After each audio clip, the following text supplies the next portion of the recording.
Hi, have you ever wondered what it would take to live longer and live better? Stay tuned for this episode of Better Life Today as we discuss this interesting topic.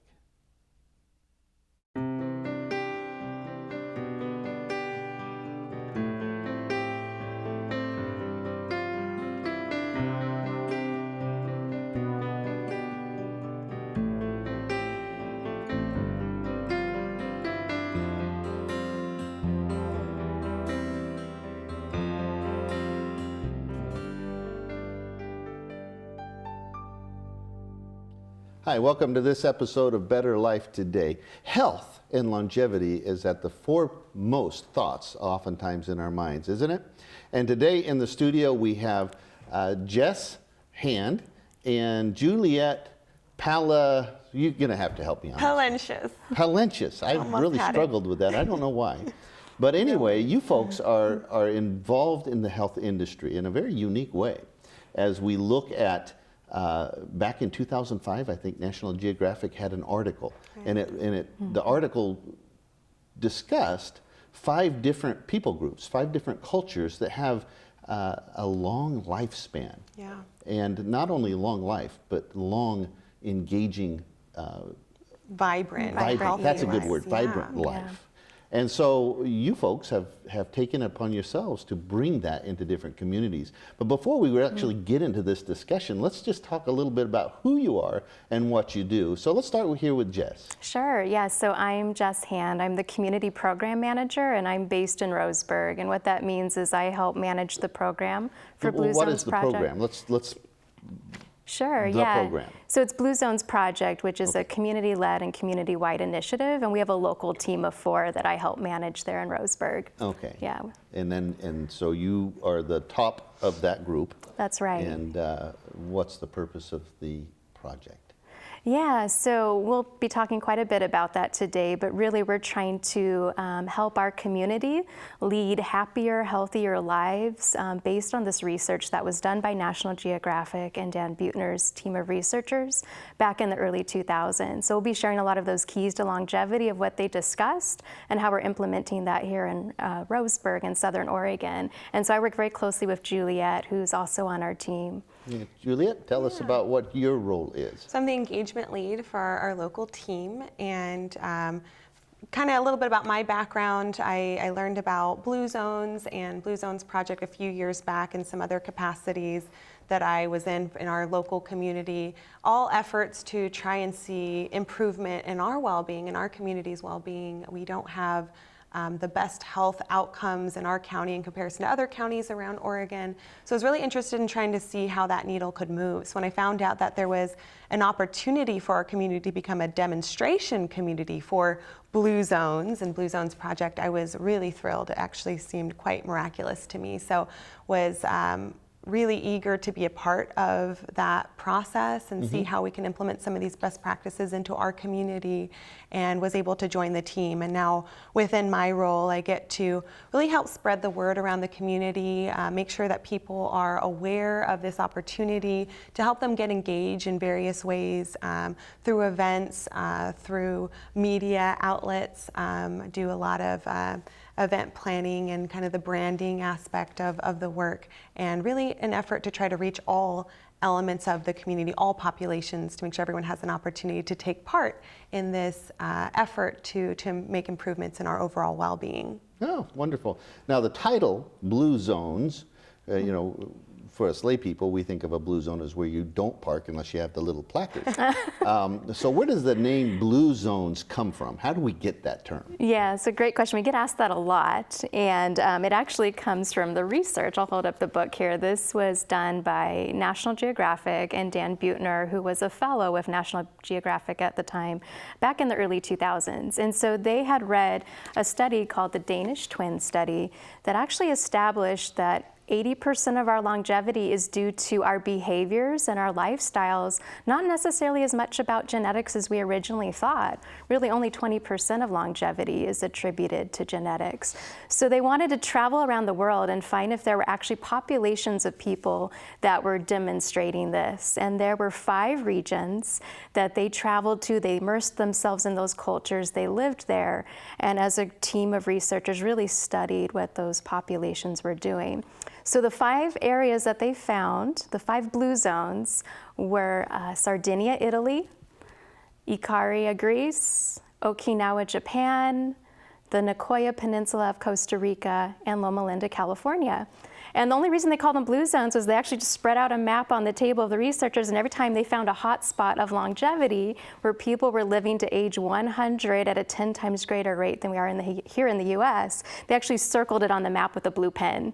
So there's no political leaning, there's no special scientific method to why it's blue, it's just the blue pen. Well, that's funny because I had always thought that it was because older people, my grandma had blue hair. Of course. And I thought, well, so she got, their hair was a little bluer. They have the that bluing might have shampoo. secretly influenced which pen they selected. It could be. Well, so they did the study. They went around. They looked at these people groups that are living long lives, and not just long lives, but long quality lives. That's right. And they identified commonalities between these groups. Yeah.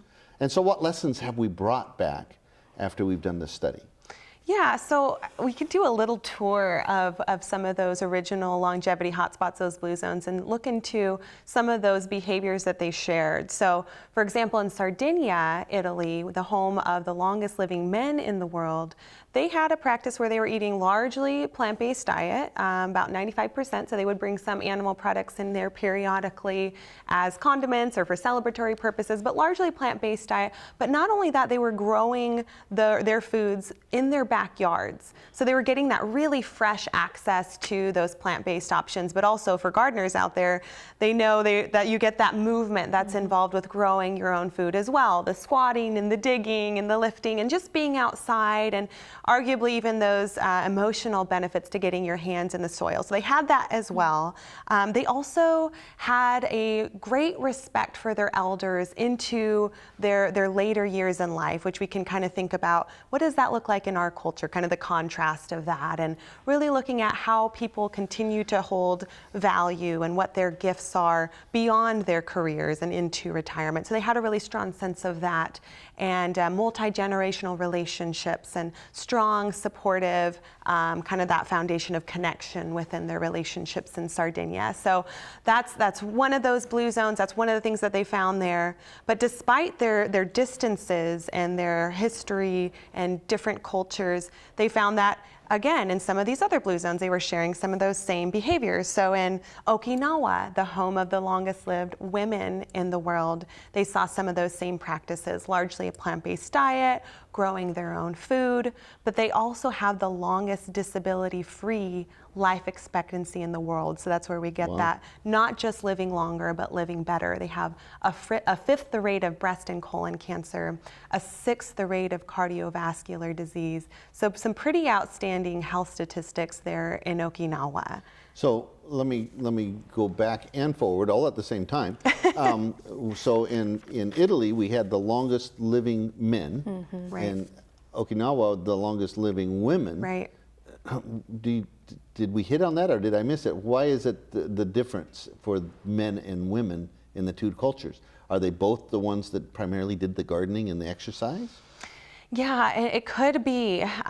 We'd have to dive a little deeper into the research to really kind of see why that is, but we know that these different behaviors that were practiced throughout these longevity hotspots, when one adopts those into their life, they can actually start to see their life expectancy extend. So it's not something specific to a certain unique person or population. If you and I here in the United States, here in Southern Oregon, adopt these same habits, we can see those changes as well. So it's kind of like the more you practice these behaviors, the more likely you are to live longer or better. So now, when I think of the Italian culture, when you were explaining, defining what you've seen there, images of tight family bonds Yes, came yeah. to mind. Yeah. And I think we've seen pictures and we've seen movies where it seems like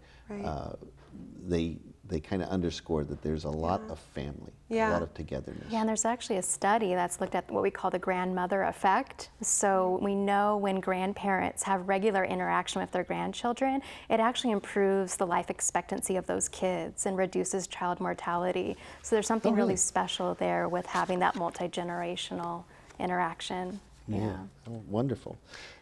So another concept that they have in Okinawa, which is kind of similar to what you were talking about, we talk about this concept of family first and really investing in your family or your loved ones and surrounding yourself with that strong social network. But they have a really unique concept in Okinawa that they call a moai.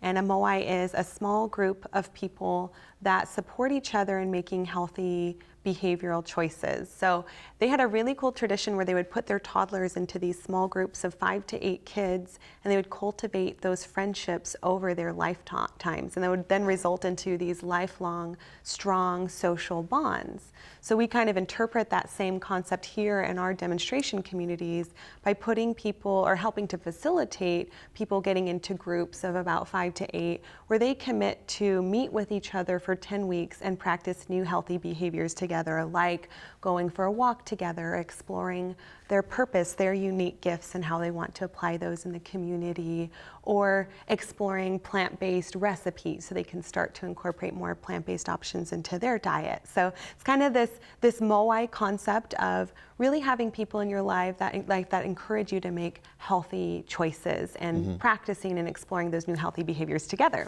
Oh, yeah, well, that makes sense to me. Scripture tells us that we shouldn't forsake the fellowship of the saints. We are to be a community of like-minded people who support each other through the good things and through the bad things. Right. And health, what better thing to support each other in is to help us along that journey. People often don't think of that as part of their health regimen, but you can now know that hanging out with friends and doing positive behaviors together is good for your health and well-being. Now, there's a word here in my notes that I'm not going to try to pronounce, but it says here in parentheses, it says, they only eat until 80% full. Oh, yes. This is the Okinawa. So another piece of wisdom that we can get from the Okinawans, where not only were they masters of what they put into their diet, but they also had this really cool tradition where they were very committed to not stuffing themselves and overeating, which might sound kind of arbitrary. Where did that come from? But if we think about our own lifestyle and our own culture, we often do that. So really investing in that reminder of only eating until we're about 80% full, which is what they did. Where's the gauge for that? It's not an easy thing to implement practically. I know for myself, I just think, am I getting pretty full? Am I getting to the point where I'm going to be stuffing myself? This is probably a good time to stop. And they would actually say this phrase, hara hachi bu, which means eat until you're only about 80% full. They would say that before every meal as a reminder to do that, and kind of leave some room for digestion and remain comfortable after that meal, making sure that meal is fueling you and not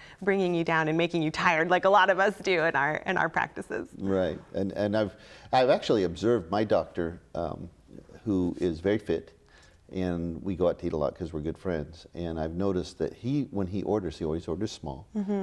He doesn't even necessarily always finish. And I made a mental note, he's never said anything, that it looks to me like he just eats until he's satisfied, not because it's still on the plate. Yeah. I know another individual, because here in America, you can't go to a restaurant without getting more food than you should have. And he orders a to-go container when he orders his food, and instantly cuts it in half and puts it in the container. I think that'd be a good thing for all of us to do. Right. We'll be back right after this. Welcome back to this episode of Better Life Today. Today we're in the studio with Jess and with Juliet, speaking about the Blue Zones Project. Now, one thing that I asked you before we actually started the program is this isn't the first time there's been a Blue Zones Project. Right. That started how long ago? That's right. So they've started implementing this into communities across the U.S. back, I think, as early as 2008. The very first one was Albert Lea, Minnesota, that they piloted, and since then it's grown to over 42 communities across the U.S. And out of these communities, how long does it take for the project to take root and for us to see healthy changes within the communities? Yeah, so the model is really a 3-year implementation, and so they measure the change within those 3 years, so what health outcomes a community can expect. And of course, they have a sustainability plan to continue to measure even after that point as well. But even in communities like Albert Lea, Minnesota, they saw immediate health change within the first year. And so the medical community is probably very supportive. Oh, absolutely. Right. Yeah, it's usually hospitals and health systems that are very much behind bringing this to different states around the nation. Yeah, wonderful. Now, we had talked before we went to break about the Italian communities.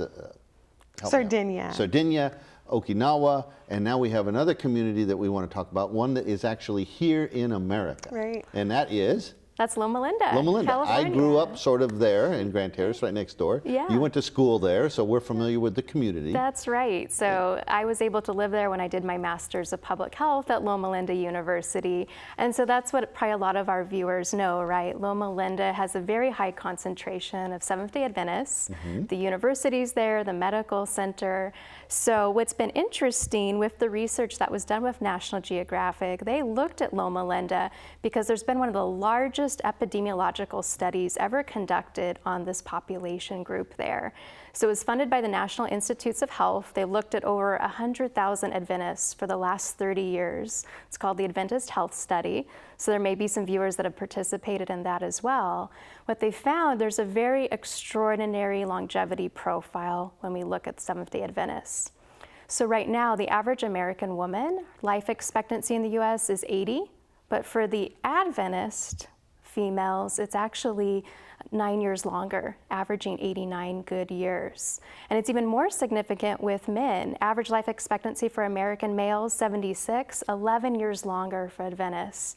And so the researchers were very intrigued by this because it's a melting pot, right? We know the church is a mix of all cultures and races. Sure. And so they know it's not genetic, so what's happening lifestyle-wise? And it's not the air, we know. Yeah, it's right outside of, as we know, Los Angeles, 80 miles east, right in the smog.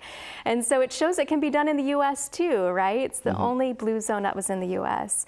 And so they found these lifestyle principles that we know the church holds dear with the health message.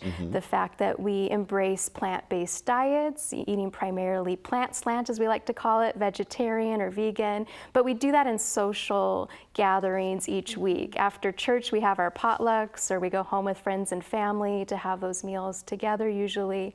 We also embracing downshifting, right? Which is for us keeping the Sabbath from sundown Friday night to sundown Saturday. So even though we have typical stressors like any other Americans, we're really setting aside a sanctuary and time to shed that stress. Right. I've been self-employed most of my career before I came to ministry. And I valued that Sabbath day in a way that I never knew I would when life would get stressful. Because I actually had been learned growing up in the church that day I just turn it off. Yeah. And I'm not thinking as much, I mean, we have moments, but, Right. about got to do this, got to do this, got to do Sure. this, got to do this. Family, friends, and God. Absolutely, and that God Very piece. cool. So we know that people that belong to a faith community and regularly go, that's the key piece, right? 4 times a month, they can live 4 to 14 years longer than their average counterparts. Wow. So that engagement in the faith community has been actually illustrated to have health benefits. Sure. Yeah. We have this word that I see here on our page, and I have known nothing about it. And it says Power 9. Tell us about Power 9. So the Power 9 is really just the cross-cultural distillation of these behaviors and best practices that were found in these blue zones. So these 5 longevity hotspots, despite being all over the world with different cultures, people with different genetics, they were doing a lot of those same things. So kind of traditional things, nothing too crazy. We've kind of reviewed what a lot of those are, but we found that there's really 9 things that a person can do, anyone can do, to try to improve their well-being and potentially increase their longevity. So kind of reviewed what some of those are. I'll just run through them. We have moving naturally, and we call it that really for a reason. This is trying to get movement throughout your day. Ideally, every 20 minutes, they found in those blue zones people were getting movement. It doesn't have to be strenuous, but really trying to combat that tendency that we have to remain sedentary throughout our day. So getting that natural movement, maybe through growing a garden or walking to a friend's house or riding your bike occasionally. And then we have this thing around downshifting and knowing your purpose. We talked about what they do in Loma Linda, really acknowledging the Sabbath, but whatever that means to an individual, maybe taking time on a regular basis, even a daily basis, to get away from your stressors through a nature walk, reading a book, whatever that looks like to you as an individual, but also really having that clear sense of purpose, knowing what your gifts are and how you are contributing those to your community or whatever population you decide to share those with, and investing in exploring that concept throughout your life. So beyond high school or beyond your career or maybe at midlife, but really being able to articulate what your unique purpose is. And then we have this whole kind of area that surrounds plant slant. We've mentioned that concept a couple of times, but really trying to bring more plants into one's diet. That doesn't mean you have to be 100%, but kind of trying to find that balance where you're bringing in more plants into your everyday meals. And then doing it where you're at a rate that you're not stuffing yourself on a regular basis. So again, that hara hachibu concept, really taking time to only eat until you're 80% full. Maybe that means ordering a to-go box when you get your meal, or just being really conscious about how much you're eating. And then doing that with friends. So getting together with friends on a regular basis. We call it Friends at 5. So finding that social time where you can share your ups and downs of your day with people that you trust, that really care about you. And that kind of ties into a foundation of connection around family first or loved ones first, around creating that community, whether that's your faith or friends or family. But we know, like Jess said, when you do belong to a faith-based community and participate in that organization regularly, that adds years to your life. And then creating that, finally, that community of people that support you in making healthy decisions. We call that your right tribe. And it's kind of like your own personal board of directors. So people that have Kip's best interest at heart, that are really thinking, what's best for Kip? Is Kip making healthy decisions? Are you eating well? Hey, did you pick up a new healthy behavior? Let's encourage you to do that. So we call that the right tribe, but surrounding yourself with people that are supporting you in making healthy choices. So that is the Power 9, and we don't have to be experts at all of those, but if we can really emphasize a few things that we might be good at, that we want to continue to invest in, and others that we might want to start exploring, then that can actually really start to make a difference in the well-being of us as an individual and as our community. Well, you hit on a lot of things to talk about there, but two things that stuck out to me. Firstly, it sounded like you're saying it's important not just to surround yourself with friends, but friends that you can offload your stress with. I mean, we need a relief valve, don't we? Right. So it's kind of that concept of a moai that we talked about, that Okinawa had as a tradition. But surrounding yourselves with people that you can share the ups and downs and highs and lows with. So in Okinawa, it originally started as a way to support people through financial stress, highs and lows. But then it really expanded to be just that strong social network that we all need in our lives. And we know from a study called the Framingham study that 20 years ago we had an average of 3 close friends. Now, 20 years later, we have an average of about 1.5. And so what that means is we're not, for whatever reason, we can all kind of look in our lives and see, why is that? Why do I not have the time or the interest in investing in those friendships? Social media or very busy work days. A lot of things can contribute to that. But what can we do to actually invest more in those friendships, to making sure we have people that we can call up when we've had a hard time, that will actually answer the phone, and that we can have a really nice, candid conversation that's comfortable and supportive. A lot of people don't have that right now in their lives, and that's where that social isolation piece comes in. So you're telling me that my 538 Facebook friends just don't count? They're not cutting it. And a lot of us are relying on those friendships to feel like we have that social network. But I think we can all, at the end of the day, kind of look and see, is that really fulfilling us or not? How can we have those really quality face-to-face times on a regular basis? And for that to happen effectively, it would seem that you have to have this community that's a safe community. Right. So that when I can tell you what's going on in my life, that I know it's a safe place to do that. Exactly. Now, the other thing that stood out in your this discussion was having friends hold you accountable. Right. That's the hard part to do because firstly, I have to open the door to say, okay, Jessica, Yeah. or Jess, or Juliet, Yeah. Yeah. tell me when I'm Right. messing up. Right. Right. We have a natural aversion to wanting to do that. Yeah, it's kind of a vulnerable place to be in, but having that accountability piece, which is kind of how we do the MOIs that I referred to before, where we put together people in these 10-week groups where they commit to practicing these new healthy behaviors.